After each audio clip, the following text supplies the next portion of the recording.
Welcome to Women's $1 Million Conversations with Alice Tang, where we share stories from successful businesswomen who have saved, earned, or sold over $1 million and discuss how they built their success and insights to help you achieve your goals.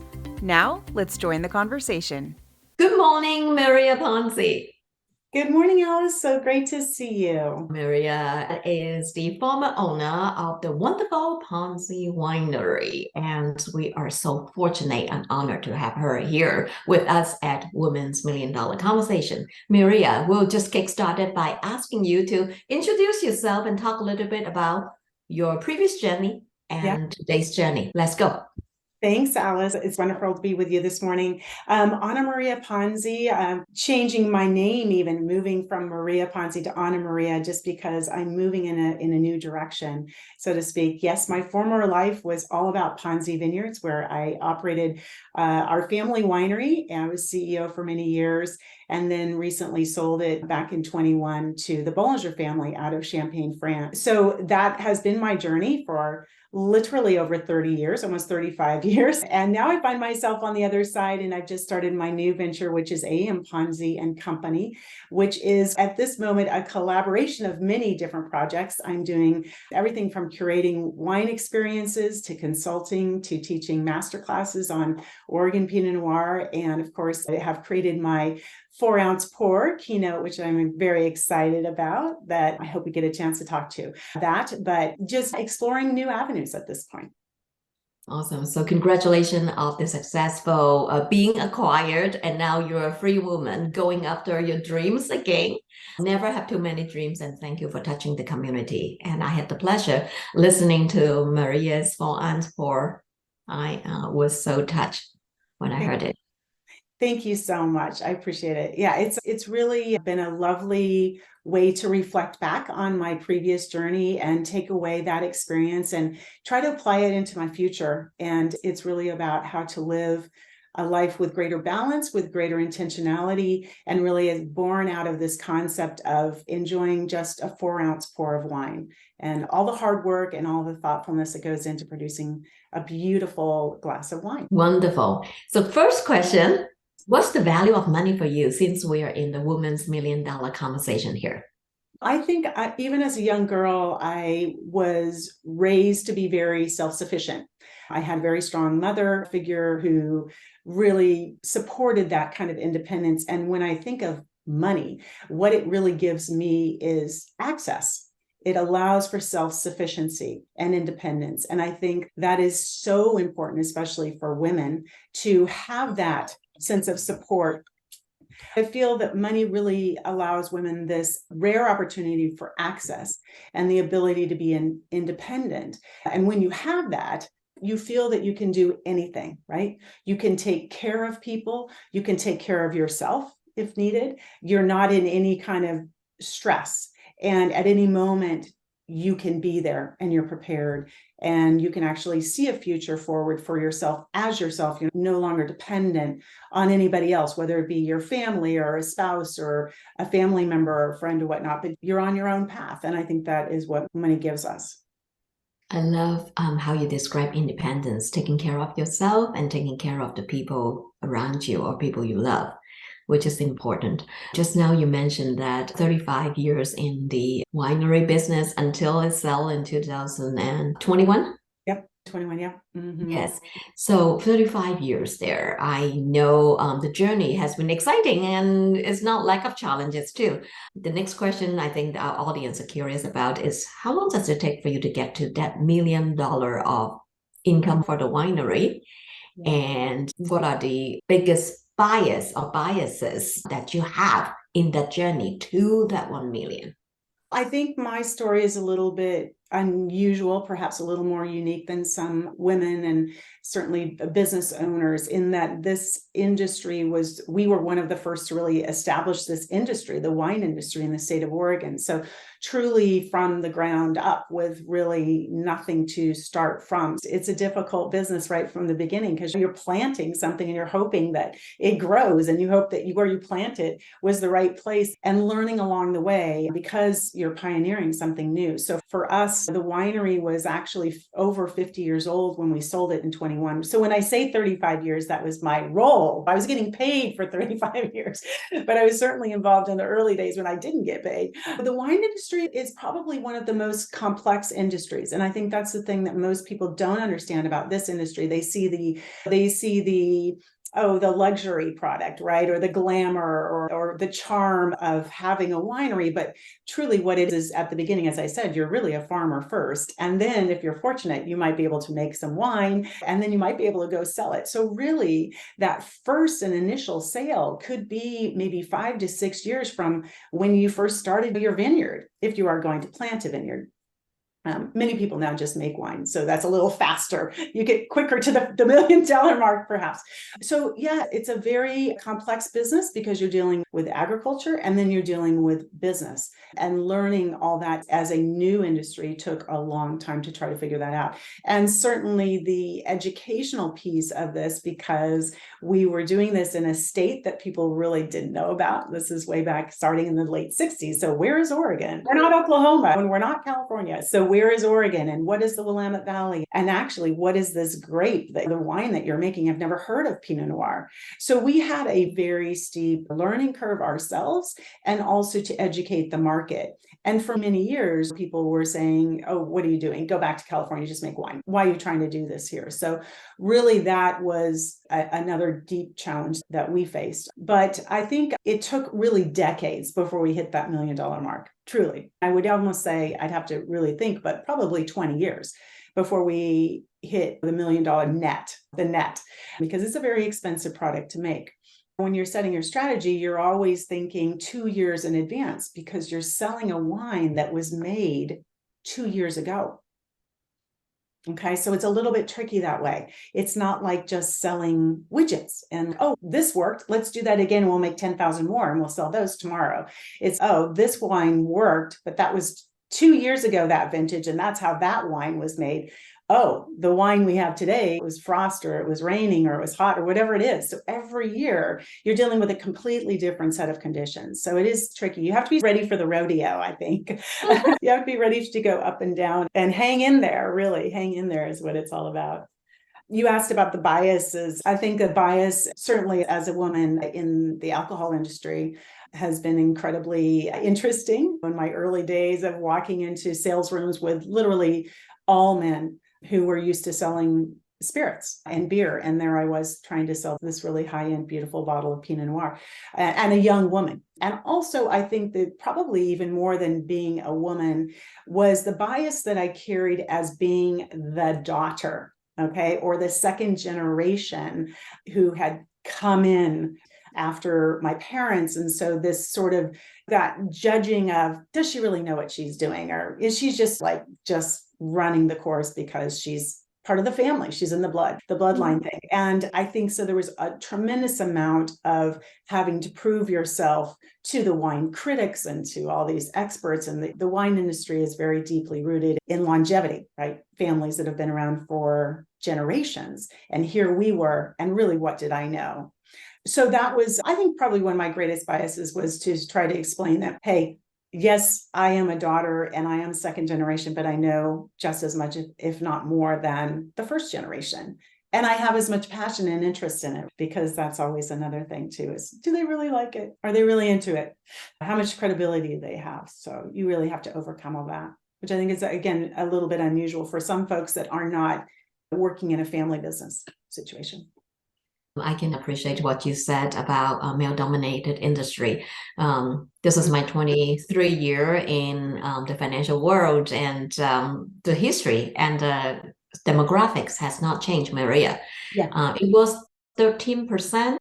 If we don't count the bankers, the tellers in the bank, because if we count them, it will get to 20% because there are more women who's doing the teller job than men. Today is different, obviously. It's half or even more. But the fact is, if you look at people with license like myself, 13%. Yeah. So when you go to a conference and you have broken English like me or Chinglish, guess what? Who's your advisor? You're the administration assistant. I feel like you too are a trailblazer because of that. And then not only are there few women in your industry, but also what are you being paid versus the men? That's a whole other issue, right? Because you've got, and this is the thing I think with women, is that we need to remember that when we are trailblazers, as which we all are in the business industry, it takes a lot of time, right? We all get to put in a lot of time for those who will come after us, because it may not happen in our lifetime. We may not be able to achieve all that success that we deserve because we're on this, for whatever reason, this much slower pace of having to prove ourselves and having to over and over again, I think, prove ourselves. But I do believe there's hope. And I love the young women that are coming into at least my industry who are just incredibly powerful. And we see more women who are making wines and working in the vineyards, managing the vineyards, which it used to be, if women were coming into this industry, it was on the sales end. But now we see women, they've got the grit, they're going for it, and it's not easy work. That's beautiful. As you just said about trailblazer, I had so much goosebumps. And when you say you're paving the path for the future generation, which you might not get to see in your lifetime, you nail it. But I think we need to remember that, because we're very naturally, especially as leaders and entrepreneurs, we tend to be slightly impatient, right?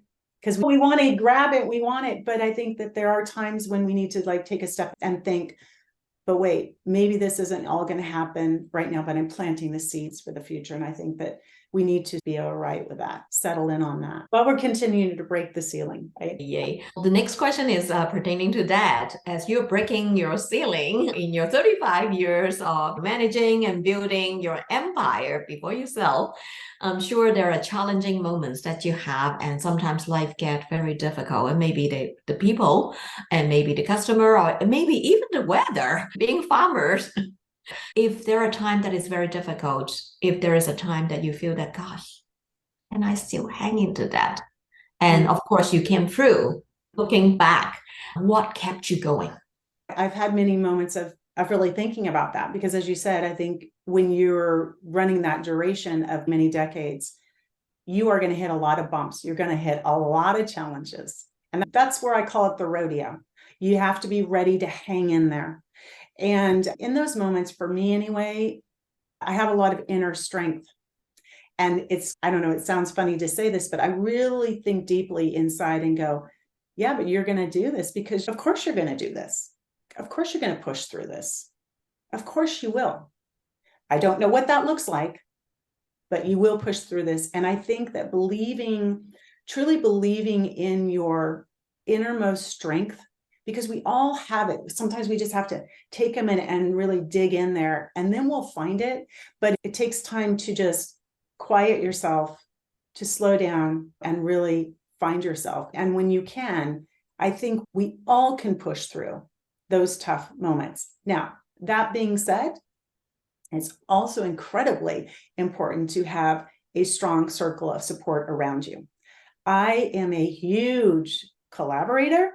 That's been probably the most difficult part for me in transitioning out of having a huge team and running this big company to being alone in my own office without anybody around. But I've managed to build a group of strong women who are encouraging, who are supportive, who, when you feel like, oh gosh, I can't go any farther, it's just somebody to push you just a little bit. And sometimes it's not much. It's just to upright you. And then you can move forward. Again, I love powerful women. I like women who got it going on, to just remind me that you're capable. Remind me that you are able to do this. And I think we all need it. It doesn't really matter who you are or how strong you are or whatever it is. We all have moments of just, oh gosh, I don't know if I've got it in me. I'm hanging from a thread, or I don't know enough, or whatever those things are. There's all those sillinesses that pop around in your head. In times of weakness, you're just like, wait, what are you doing? But to have that one friend, and it can be a quick little text or something, you've got this. That's all you need. And then there you are. So I think it's a combination of both. But having strong women in your circle is so important, I think. I like to conclude that in the moment of self-doubt, when life gets tough or business gets tough, lean on to a trusted circle of people around us, whether it's inside a business, I think you implied, and also trusted friends who have seen the worst Yeah. of you, and you picked up from there anyway. So why not share what you're scary about and let them tell you, you got this. Yeah. And that's so important to nurture those relationships. I know you're a relationship person, as am I. You got to be. That's the other. Yes. It's such you have to have relationships. But beyond the relationships, you're right. You need to have those. It may only be a handful of people that you can really lean on, and they will be straight with you. They've seen how low you can go. And those are the people that you really need to keep on your side, keep in your team, and nurture those relationships. Amen on that one. Now, when you're making a big decision, huge decision, which you have made lately in the past 2 years, what process do you use to get through to the decision, especially when the stakes are high, when the people involved or the energy or the capital involved is huge? Yeah, first of all, you have to really be ready to do it, right? You're in yourself independently. You have to really know that this is the way to go. Okay. We had many, and there were decisions like, should we expand? We were running a 10,000 case winery. It was comfortable. Everyone was getting paid. The wine was selling on a regular basis. Life was great, but we weren't going anywhere, right? We weren't having a greater impact, I would say. We were all kind of fine. It was fine. And when I say we, it was the family, because when you work for a family, you're always got the family behind you wondering, okay, are we going to do it or not? There was the moment of, but that's not enough. Like for me, it was like, this brand needs to do more, has to have greater impact, has to make greater change. We have to make a difference. We have to move forward. So I think really being clear, that's something you want to sell. For me, I had to sell it to my family, right? For other people, you sell it to shareholders or whoever your partners are or whatever it is. I had to sell it to the family, and I had to sell many things to the family. I had to sell building out a beautiful tasting room and then building out a beautiful event space. I had to figure that all out. And a lot of it, again, was very self-driven. I knew I saw the demand, I saw the numbers, I saw the debt, but it was also before moving that pitch forward to the family, right? It was talking to my peers and talking even to my team, to my work colleagues. What if we had a kitchen?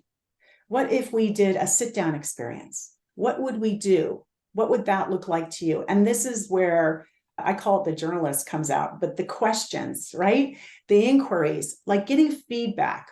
I love feedback. It's all about that. And touching back with lots of different stakeholders and people that were involved in the process, and then checking myself and saying, yeah, I think definitely I've got the data there, I worked out the numbers, and I think I'm in the zone. So I think it's really just being careful about those decisions for sure.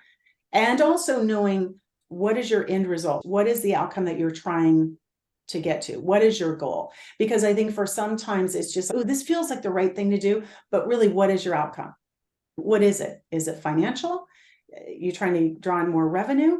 Is it impact? For us, for me and this brand, it wasn't always just about revenue. Frankly, it was to make a greater impact and have a greater recognition for our region and for this wine. So it was a bigger goal. It was a greater goal. It was more than just the business itself or our personal gain, frankly. And of course, Ponzi is a very well-known name in the region, now all over the world. I heard that your sit-down venue or tasting room, I may not use the right term for it, is the first one in the region. Is that true? Yeah, we had to wait for it. I really wanted to do it for so many years, but we were very slow in our development and our growth, I think. But yet I knew the Willamette Valley didn't have this destination location for visitors where they could really come into the countryside and really observe that part of our culture here in Oregon. It was more than just wine for me. It was driving through the apple orchards and passing by the berries and the strawberries and the boysenberries, and then finally getting up to this beautiful location and being able to look back on the valley and go, wow, there is quite a lot of things going on here. Look at all this bounty that we grow. And then the opportunity, of course, to share about the wines and share about why we're there and what about this grape, and just evoke all the senses, just the whole thing really to come together. And that was in very early times. 2012, I think, is when we opened the tasting room. And I always laugh a little bit, I chuckle, because when we first opened the doors. As whenever you do anything new, this was 100 seats that I had curated there. And I thought, oh my God, I'm looking out into the countryside and I'm thinking, oh my goodness, nobody's ever going to come up here. What was I thinking? It's something that maybe nobody else cares about. And then what do you know? Then people start driving up the road and people start filling up the seats. And you're like, this is wonderful. People want this. But they didn't really know how to do it initially. They were like, what is this, a restaurant? Is it a tasting room? Is this a bar? How do you do this thing? So again, another kind of education on how to experience a winery and a tasting room. I love the word experience because a lot of people would say, what business are you in? You're selling an Apple phone or a gadget, like you just mentioned. So I'm in the people business. That was 3 decades old. But we are today is in a experience business. What experience are you going to give the purchaser, the buyer?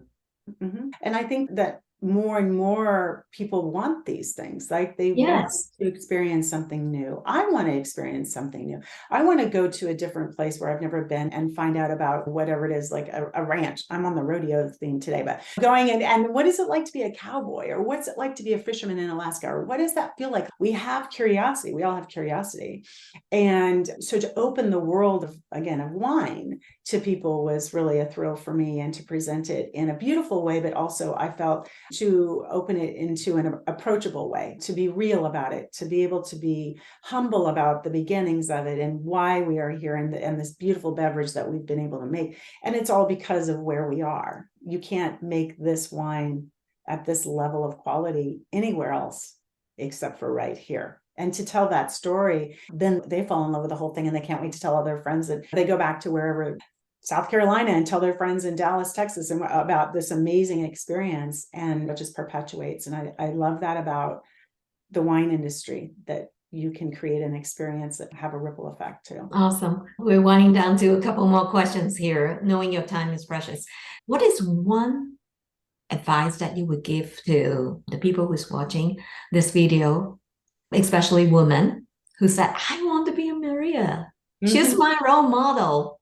I think it's hard to always come up with one tidbit. There's so much in this journey of life.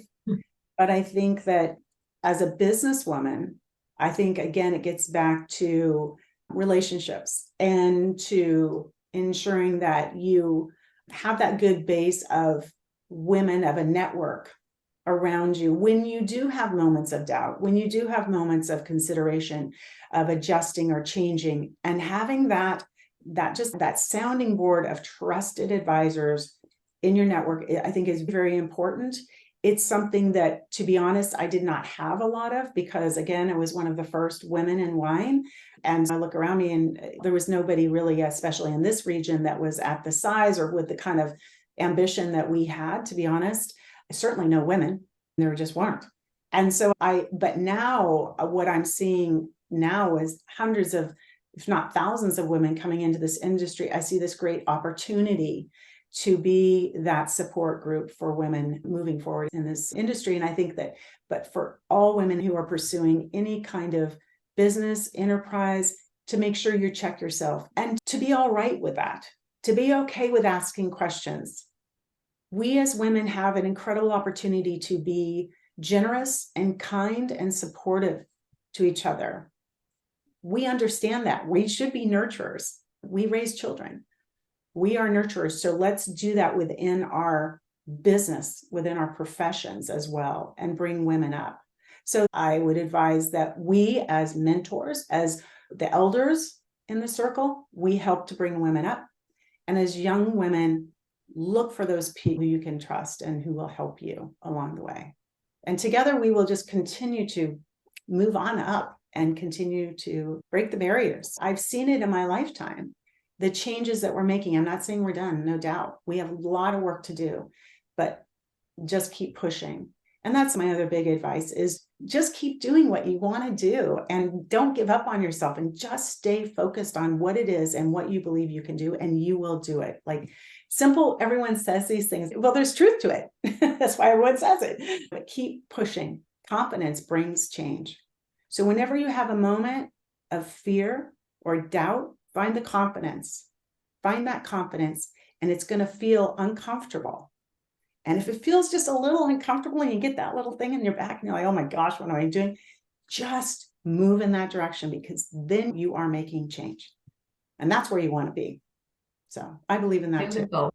One of the journey that I have in the financial world, because you and I asked to speak at different occasions and events. And one time, 7-8 years ago, I developed a title called Courage, Build Confidence, Confidence, Build Wealth. Yes. And at that time, I have not known the beautiful, wonderful Maria Ponzi yet. We were striking the same chord. You know that. You've been through so much already too, in terms of just breaking through those barriers and having those moments of really discomfort, right? Sitting around a conference table, all men, and you're the only one, and you're 4 or maybe 5 feet tall. I have to stand up to equal to their height, put it this way. To be honest, though, Alice, I do think sometimes, I don't know about you, but sometimes that's the stuff that kind of gets me going. If I am the only woman in the room, if I am a little shorter than everybody, I'm like, all right, let's go. You have to embrace the challenge of it and then feel uncomfortable, but then go for it. And I think great things happen on the other side. You just trigger a thought in my head. This is so good conversation. If I'm the only woman, now I'm thinking I'm making history here. Of course. Yeah. So what I say is making history. It's opportunity. When you walk in that boardroom, the conference room, or wherever it is, it's a room full of people. Think of it as, I have an opportunity here. How many other women are waiting for me to open that opportunity for them? That's on me. That's my responsibility. So that's how I feel about it. It's like, I have a job to do here beyond my own, whatever my self-interest is, a responsibility to open up doors for other women. And then you just go for it. Then it's just great. We are grateful for you today, Maria. Last question, what are you grateful for? Oh, so much. I good health, right? Good health. I think whoever's on this side, we survived the pandemic. I'm grateful for that. I've had a really wonderful life of being able to do what I love to do and to be challenged and to have seen success through all of that and all that hard work. It was a lot of work, but it was a lot of great things too. So I'm very grateful for that whole package, everything that comes with it. Just, I'm grateful for life. Thank you, Maria Ponzi, again for being with us. If we want to find her, actually, if you look at the notes here in the content, you will find her website and also her contact information. Thanks again, Maria. It has been a pleasure and a wonderful time with you. Thank you. It's been my pleasure. Thanks for having me, Alice.